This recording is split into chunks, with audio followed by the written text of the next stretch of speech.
E aí, gente, tudo bem? Meu nome é Norton, esse aqui é mais um vídeo do canal 1001 Livros e hoje a gente vai falar de Eu, Robô.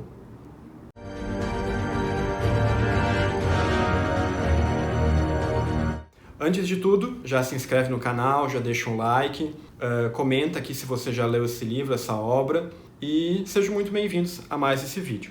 Esse livro aqui eu li no trabalho, a gente tem um grupo de leitura lá no trabalho, eu faço a mediação e esse aqui foi o livro mais votado. E ele é um clássico da ficção científica, né? Eu confesso que essa coisa de robô, viagem intergaláctica, espada de raio laser não é muito o meu nicho de leitura preferido, assim, eu não sou tão fã, mas eu confesso que me surpreendeu essa obra. O primeiro ponto que a gente tem que ter muito claro aqui nesse livro que, na verdade, ele é um conjunto de contos escritos pelo autor. Ele começou a escrever e a publicar isso em revistas nerds nos Estados Unidos. O Asimov, ele é de origem russa, mas ele publicou nos Estados Unidos. E nos anos 50, 1950, ele reuniu esses contos todos e juntou nesse livro que a gente conhece hoje. É importante ter a clareza de que quando ele publicava em revista, ele não era essa ordem que consta no livro. Ele começou a publicar, se não me engano, pelo quarto conto que está aqui, e foi montando, foi escrevendo conforme ele ia entendendo a necessidade, né, e as histórias vinham surgindo,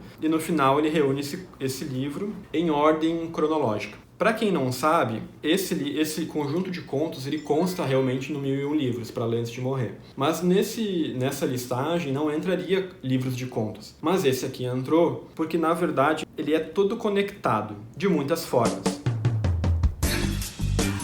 A primeira conexão é que ele se passa todo no mesmo universo, é o mesmo contexto, né? A Terra. O primeiro conto se passa ali nos anos 80 e vai até 2000 e cacetada. Ele tem muitos personagens em comum, né? Os principais personagens aqui é o narrador, que é uma espécie de jornalista. A gente tem a doutora Susan, que é uma psicóloga de robôs. A gente tem, por exemplo, o dono da empresa que produz os robôs. A gente tem alguns engenheiros, funcionários. E você vai entendendo o contexto. Eu acho que a principal conexão também é que os contos são reunidos em ordem cronológica. A gente tem o primeiro conto, narrando a história do primeiro robô que foi fabricado. Ele era bem rudimentar, ele não falava, ele era bem limitado. E a gente vai até o último conto, quando você já tem uma super inteligência artificial que controla, né, muita coisa e tem muito poder e é super mega desenvolvida. Então, só para vocês entenderem aqui, um pouquinho só do contexto do livro, tá? Contexto eu digo no sentido do que a história fala, né? Além dela contar essa história das evoluções, né, da robótica, a gente tem aqui essa doutora Susan, já no final da carreira, ela já tá bem velhinha, e chega um cara para entrevistá-la. Ele chega assim: "Ah, doutora, me conta como é que tudo surgiu." E daí, o primeiro conto é ela falando, né, do primeiro robô. Termina essa história que ela tá contando, e ele fala assim: "Tá, mas e alguma vez deu algum problema?" E daí começa o segundo conto, ela contando alguns dilemas e alguns problemas que começaram a ocorrer ao longo do processo de fabricação e evolução tecnológica da robótica. Bom, esse livro aqui ele se tornou um clássico da ficção científica porque o autor, assim, ele não foi pioneiro ao escrever histórias sobre robôs. Já eram publicados outros contos, outras histórias sobre robô antes dele. Mas o Asimov, ele se tornou uma referência por vários motivos. Porque ele escreve bem, a história é boa, é bem contada, é fluida. E ele também desenvolveu as 3 leis da robótica, que são usadas até hoje, de alguma forma, na cultura pop, na cultura de ficção científica, e é um referencial, né? A primeira lei, ela fala que é o seguinte, que um robô nunca pode fazer mal a um ser humano, seja por uma ação concreta, ir lá e machucar um ser humano, seja por uma não ação. Um robô vê um ser humano e ele está indo para cair na valeta, o robô é obrigado a ir lá e salvar esse ser humano. Ele não pode se omitir e não fazer nada. A segunda lei fala o seguinte, que o robô ele tem que obedecer às ordens do ser humano, né? Desde que isso não infrinja a primeira lei. Então o robô tem que fazer tudo que eu mando, ele só não pode, por exemplo... vai lá e mata fulano. O robô não pode fazer isso porque ele estaria infringindo a primeira lei. A terceira lei diz que o robô tem que se autopreservar, desde que isso não infrinja a segunda ou a primeira lei. Não pode se colocar em perigo, a não ser que seja para salvar um ser humano ou porque foi dada uma ordem clara para ele que ele deveria ir lá e passar por uma situação que pudesse colocar a vida dele em risco ou em perigo. Dos contos, eu vou dizer que os que eu mais gostei realmente foram os últimos contos. Os 2 últimos contos são muito bons. É legal do livro que ele vem num crescente. O primeiro conto é meio bobinho, vai indo, até que chega nos 2 últimos contos que realmente são muito bons e são os meus preferidos. Para quem já leu esse livro aqui vai entender o que eu estou querendo dizer. Sobre a estrutura do livro, é bom e é ruim. Porque o que acontece? O livro ele começa com a apresentação dos personagens, a apresentação do contexto, onde eles estão, se eles estão na Terra, em que ano que eles estão, e é apresentado um dilema. Qual que é o dilema? Em todos os contos, o autor apresenta um problema envolvendo as 3 leis da robótica.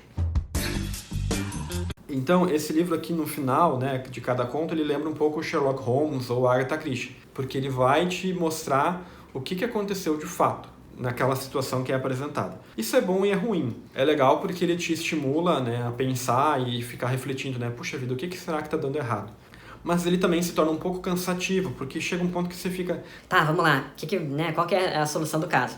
Eu recomendo ler esse livro aqui junto com um outro livro. O que eu fazia? Lia um conto, batia a meta do dia e depois usava o tempo que eu tinha para ler uma outra obra. E ele tem algumas discussões que eu acho interessante, que é o que Torna o ser humano. Porque os robôs vão se desenvolvendo a tal ponto de que você olhando para um robô, você não consegue mais distinguir o que é o robô e o que é um ser humano. Tanto que esse é um dos contos que eu mais gostei. E daí fica, né, o dilema, mas o que te torna humano, né? É alma, uma questão metafísica? É você se alimentar? É você sentir raiva? Você tem sentimentos? Tanto que me fez querer ler Frankenstein, da Mary Shelley, que também tem esse dilema, né, entre criatura e criador, até que ponto você pode dizer que aquilo ali não é humano, isso aqui não tem alma, né? Essa aqui é uma das grandes discussões do século XIX com relação aos escravos, os índios, né? Que eles seriam menos humanos, digamos assim. Mas eu confesso que poderia talvez ser mais abordado, ele não tem tanto uma evolução muito psicológica, assim, ele não faz um debate tão filosófico como talvez seria interessante, assim, né? Pelo menos nesse livro aqui. Eu também vi, além da Mary Shelley, um paralelo com Admirável Mundo Novo, que já tem vídeo aqui no canal, então a gente vai deixar o link aqui para você também poder assistir, que também foi outra leitura que eu fiz com o pessoal do trabalho, porque em Admirável Mundo Novo, a gente tem a tecnologia de um lado negativo. Aqui, o Asimov ele tem uma visão bem otimista da humanidade, porque eu fiquei o tempo todo esperando uma treta federal, né? Uma guerra entre robôs e seres humanos, né? Uma coisa meio Planeta dos Macacos, Westworld, né? Aquela coisa... Os humanos se rebelando é ótimo. Os robôs se rebelando e matança, e nada disso acontece aqui no livro. O autor, pelo contrário, ele vê com bons olhos a evolução tecnológica, a evolução da robótica, e ele entende que o ser humano pode e deve usar a tecnologia para evoluir, digamos assim. E eu confesso que isso foi uma quebra de expectativa. Eu realmente esperava matança, sangue geral. Achei interessante. Me digam aqui nos comentários se vocês também acharam isso bacana. Tanto que tem um filme, né, estrelado pelo Will Smith aqui dessa obra, que é levemente inspirada nesse livro, né? Você tem a doutora, você tem a fábrica de robôs, é no mesmo universo, mas eles contam uma história que não está nesse livro. O cachorro comeu o algodão e tá quase morrendo, a minha irmã que tá salvando o cachorro. Não tá quase morrendo. Cuidado!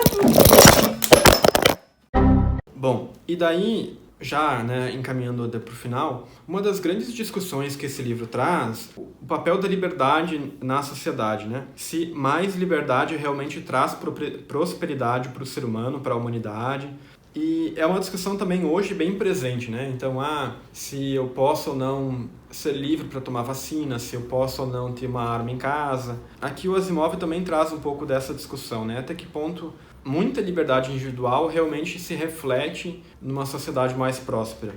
A impressão que dá é que, na opinião do Asimov, com base na minha leitura que eu faço da obra, é que não. Ele vê com bons olhos a evolução da robótica, da inteligência artificial, para poder processar um grande volume de informações, de dados, e tomar ações baseadas na otimização de recursos, no bem da humanidade. Escolhas racionais, sem partidarismo, sem envolver emoções e tal.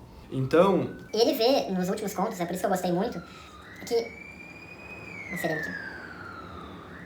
Ele trata nos últimos contos uma questão, né, de que você tem uma super inteligência artificial que comanda tudo, que, né, vai dizer o que o fulaninho vai trabalhar, quanto que vai ser produzido de determinado recurso. E o Asimov vê com bons olhos essa questão de que realmente o robô ele vai sempre buscar proteger a humanidade e torná-la mais próspera. Então, na verdade, você ter menos liberdade individual em prol de alguém que vai gerir muito bem os recursos não é algo visto por ele como algo ruim.